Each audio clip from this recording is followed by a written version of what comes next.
What's going on, everyone? So yesterday, the NBA schedule came out. Lakers, they got their schedule, and this schedule is just tough. Especially to start the season, it is really rough, right? You got Denver, Phoenix, Sacramento, Orlando, and the Clippers for your first 5 games. And here's the problem. The Lakers started 0-5 last year, and you cannot, absolutely cannot, be in that same position. But you're playing 4 of the top 5 or 6 teams in the Western Conference. All 4 of those teams, you can make an argument to come out of the Western Conference. You know, some more than others, right? If Phoenix is anything close to what they look like on paper, they're a championship level team. Denver just won an NBA championship. The Clippers, if they could just stay healthy, I don't think anyone would be shocked if they won anything. And they've had the Lakers number for the last several years, right? So you look at that and it's like, man, like this is tough. Then you got Sacramento, who's a young team that their game is just built for the regular season. Will they be able to translate better into the playoffs? We'll see. But they're very likely going to be the 1 to 3 seed just because I think that they're going to care about seeding more than some of these other teams like Denver, Phoenix, Clippers, Lakers, teams like that. They care more about just getting healthy into the playoffs than they do the seeding. And so I wouldn't be shocked at all if Sacramento is, the 1 seed when it's all said and done. And my biggest concern, though, is that this Lakers roster, will they be able to hurry up, build the chemistry, build the camaraderie, build the understanding as a team to go jump right into this juggernaut, right? Like that's a real thing because chemistry, things like that all take time, right? You build it through repetition. Yes, they're going to have a full training camp. Yes, they're going to have a full off season. They're going to get the preseason and stuff like that.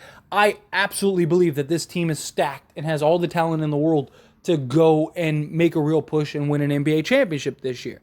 But does it take them a couple games to kind of figure it out? You could say the same thing about a team like Phoenix, right? We've seen great teams go off to slow starts. I mean, even Miami with LeBron and the big 3, right? Like they started off rough and they look like, like, is this even going to work? And they look clunky, right? So Phoenix is another team that probably is in that same boat of like, it might take us a couple games to get in the swing of it.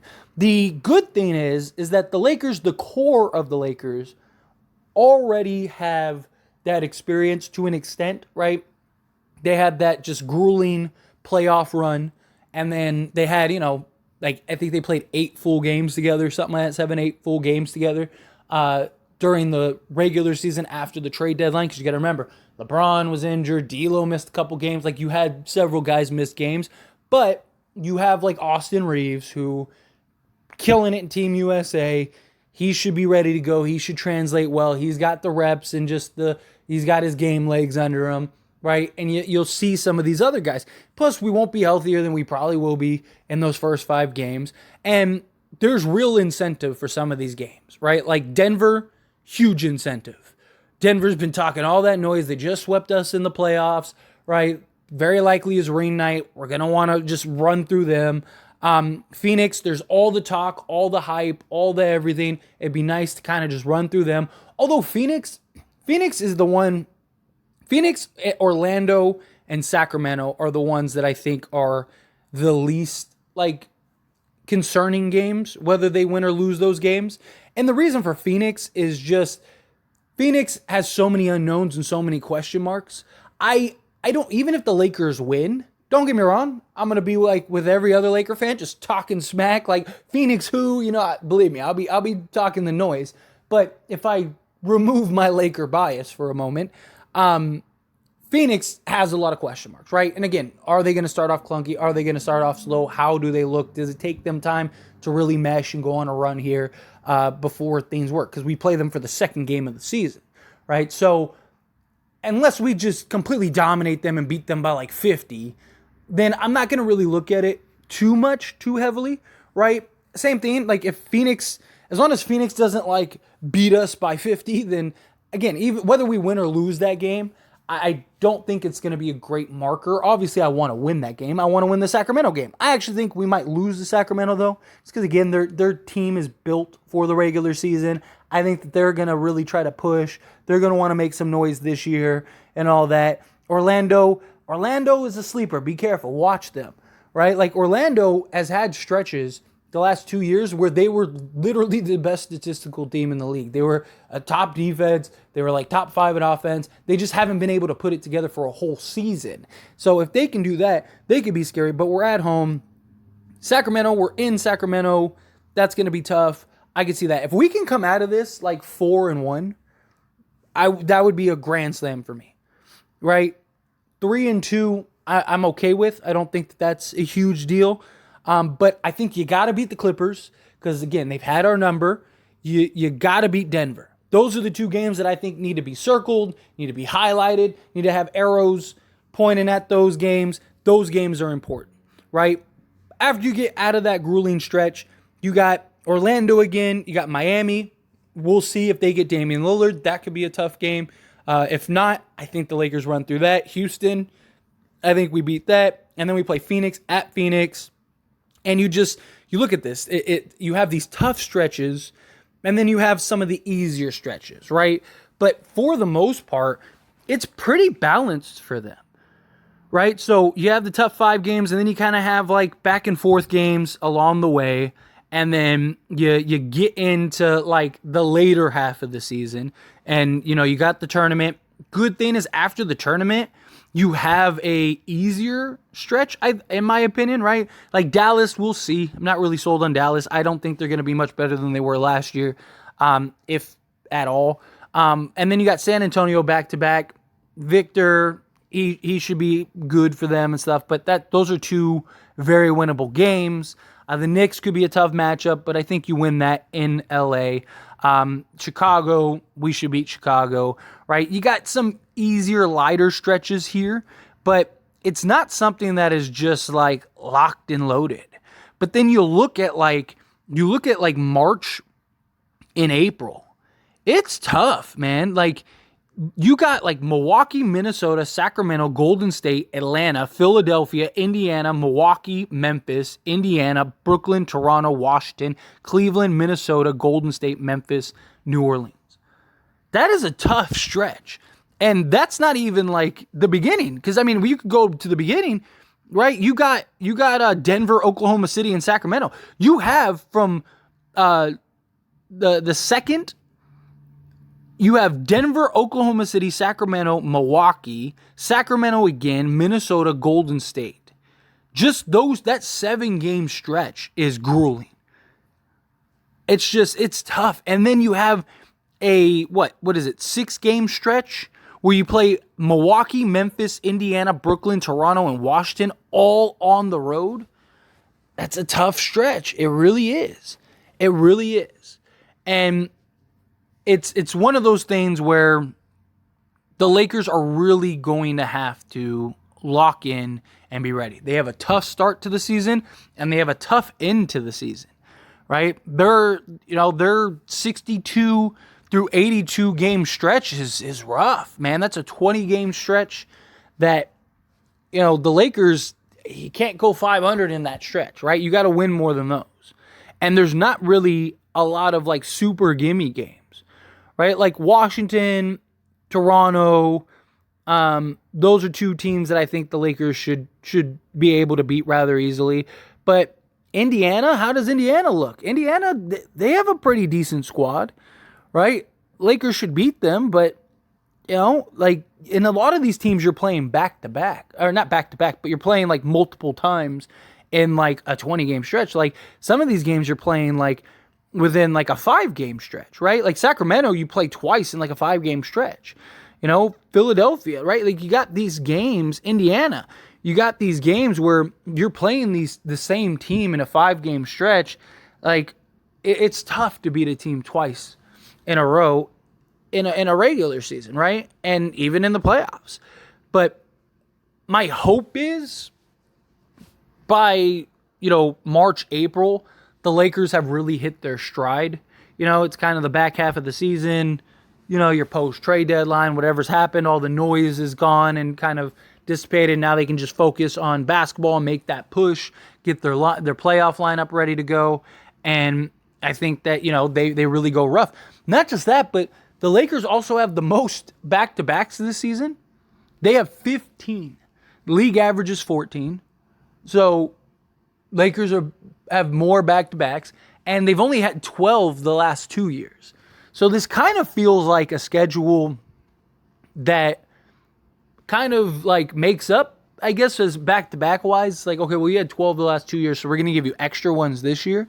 And that's tough, right? Especially because Anthony Davis and LeBron James might not be playing back-to-backs.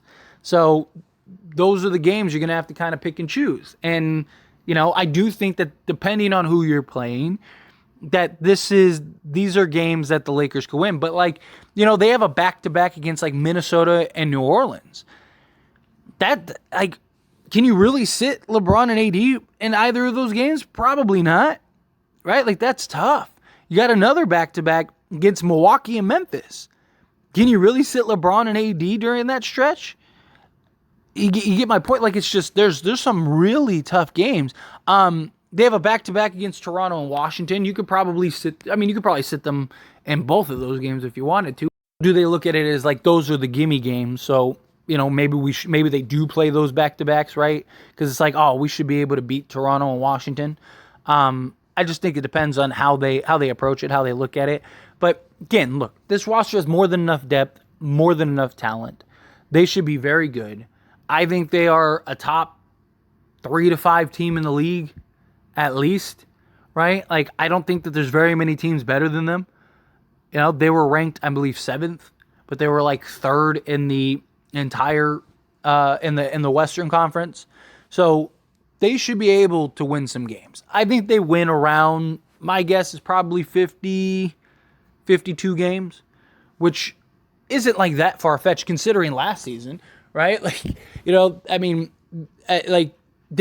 they would have won a couple games would have went their way, they would have won 50 games even last year, right? So to think that they can't win 50 games this year, I think is silly, right? There aren't really many teams that have improved drastically, right? The only team that really has improved drastically is the Phoenix Suns, right? Because now they'll have a full year with Kevin Durant and they got Bradley Beal, although we'll see how that works. Other than that, Denver, they lost some key pieces. Grizzlies, how do they hold up without Ja? And they don't have Tyus Jones, who was really good for them. But how does Marcus Smart translate? And then, in the East, the Celtics, I think personally, and I could be wrong, but I think the loss of Marcus Smart is going to hurt worse than they realize. And I don't know if Porzingis really makes them that much better, right? Their problem wasn't scoring the basketball, right? Their problem, they were a top 5 offense, top 5 defense. Their problem was collapsing when it counted, right? Being mentally tough and being able to close out games. They were the only team in the league last year. They're top 5 offense, top 5 defense. Now, this year, I think the Lakers will be in both. I think they'll be the number 1 defense, and I think they'll be a top 5 offense. I really think that they probably average 120 points per game. And for those that are that's crazy, 120 points per game, they averaged 116 last year. So with this roster, which is better than the roster we started with last season, you don't think that they could average 4 more points? Or even 118? That would have been top 3 last year. Right? They were 7th in the league in total offense. And they were number 1 in defense post-trade deadline. So I imagine with this roster and this size and this depth, they're number 1 defense, and I think that they're top 5 offense. So they would be one of, if not the best teams in the entire league this year. But they have a tough stretch. And it's just, I don't know. It's rough, right? It's kind of like a slap in the face a little bit. But to be fair, they had a tough start last year. And the end of the season last year was a lot easier, right? It really lightened up. They had the 3rd or 2nd easiest schedule at one point. So this kind of feels like the NBA kind of making up for last year? Not just that they're looking at it as the Lakers made the Western Conference Finals, so they're a good team. They can handle the rough stretch. And look, I fully believe. Look, I get called by even Laker fans delusional for my belief in this Lakers team. I heard it all year last year, and guess what? The Lakers were in the Western Conference Finals, right? And yes, they got swept, but you could have made a great argument that the Lakers, if they closed better in those games, easily that swept could have been the other way. It was just Denver's year. You tip your cap to them. This roster is much better than last year's roster. Even post-trade deadline, this roster is better, right? And guys will be better. They'll have the chemistry and all that stuff. My concern isn't throughout the longevity of the season, right? I'm not worried about getting into December through April, because by then the Lakers will really have their stride. My concern is, that first stretch, that first month of basketball, where it's they're experimenting, they're trying, what does Jackson Hayes look like in the starting line? What does this look like? How does that look? That's where my concern lies, is early on in the season, those first 5 games, are the Lakers going to have enough of an understanding of each other to really kind of push for that, and get those wins, especially with all of those teams outside of Phoenix having been together for a full season and most of them several seasons. So it is a question mark. But look, I have undying belief, undying faith. Maybe it is to a delusional standpoint, but I'm a lot right more than I'm a lot wrong when I'm talking about gauging these Lakers and where they end up and how they go, right? I got the nickname Laker Damas, right? But it's something that I really do. I really have a lot of faith in this roster. I think they have the talent. I think they have the depth. I think they're going to be better shooting. I don't think they're going to be, top 5 in three-point shooting, but I do think that they can be good enough shooting the basketball to where they're respectable, right? They were 26th in the league last year. I could see them being, 15, something like that. And look, when they won the NBA championship, they were 26th. So, just saying, right? But I do. And it's the Kobe year, right? Sometimes things just fall that way. Look at 2020. So I don't know. Time will tell. But anyway, as always, this is a discussion. So I pass the question on to you. Let me know your thoughts and opinions down in the comments below. What do you think? What do you think of the schedule? How do you feel about it? What are your thoughts and opinions? I'd love to hear it. Let me know down in the comments.